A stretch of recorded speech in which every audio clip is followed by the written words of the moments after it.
Well, hello, class, and welcome to week 5 of Marriage and Family Systems from Moody Bible Distance Learning. This is your fearless leader, Professor Jeff, and I am coming to you from the technology room at the junior high. So, 8th graders will be coming in here in about 9 minutes, so I have a quick time to make a video for you. I wanted to tell you, as I've been saying, your discussion boards have been fantastic. Thank you so much for being involved and being encouraging to each other. Last week we touched on the Industrial Revolution and the doctrine of the separate spheres. This week is a little more practical with where we're going to be talking about the myths of the marriage. So you're going to be reading Parrot and Parrot. You're going to start reading Crabb. I'm going to talk a lot more about Larry Crabb's book next week. It's a very important book to my marriage. But I want to encourage you to read this slowly and think through it deeply. There are those in this class, and I'm thinking about all my students that I have. I have 4 classes. I have ones that are engaged, I have single, I have newly married, I have middle married. I've been married 25 years. I have a couple of I have students that have been married 30 plus, and we all can learn to be better husbands and better wives, I promise. But I wish I had had this class when I was newly married, or even before I was married. For those of you who are not married, you are way ahead of the curve taking this class. For those of you who are newly married, I didn't have this. I didn't know any of this stuff. It would have helped me tremendously. So what you're going to do is you're going to read the Parrot and Parrot, and you're going to do, one of the assignments will be a 1-page summary of the 4 myths of marriage.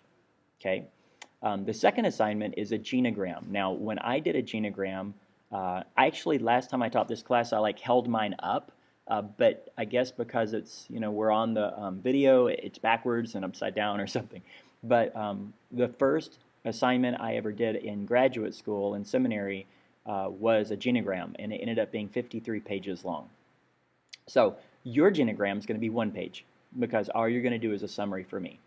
You can go online and you can get genogram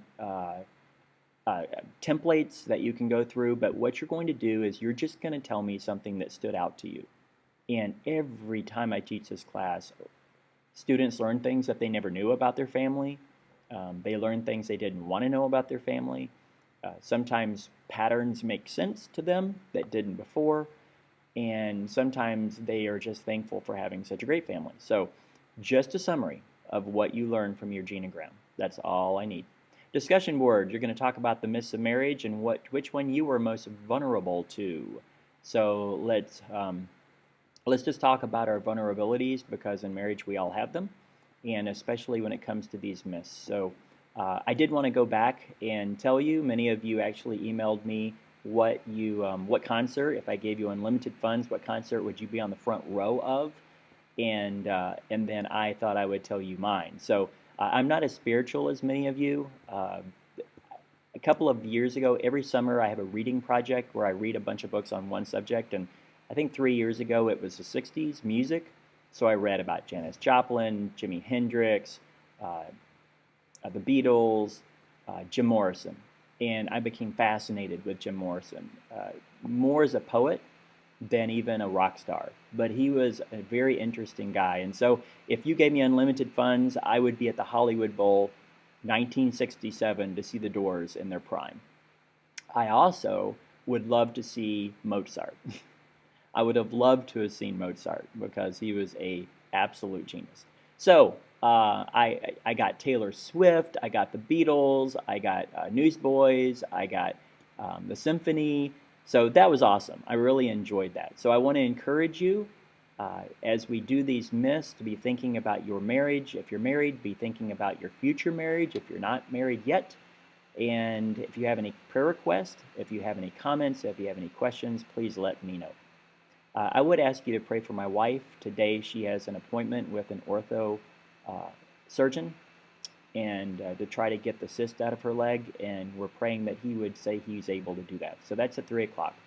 So we know that God has no time, so if you see this after 3 o'clock, you can still pray retroactively. Just pray for her because she needs to be out of pain, please. All right, onward and upwards.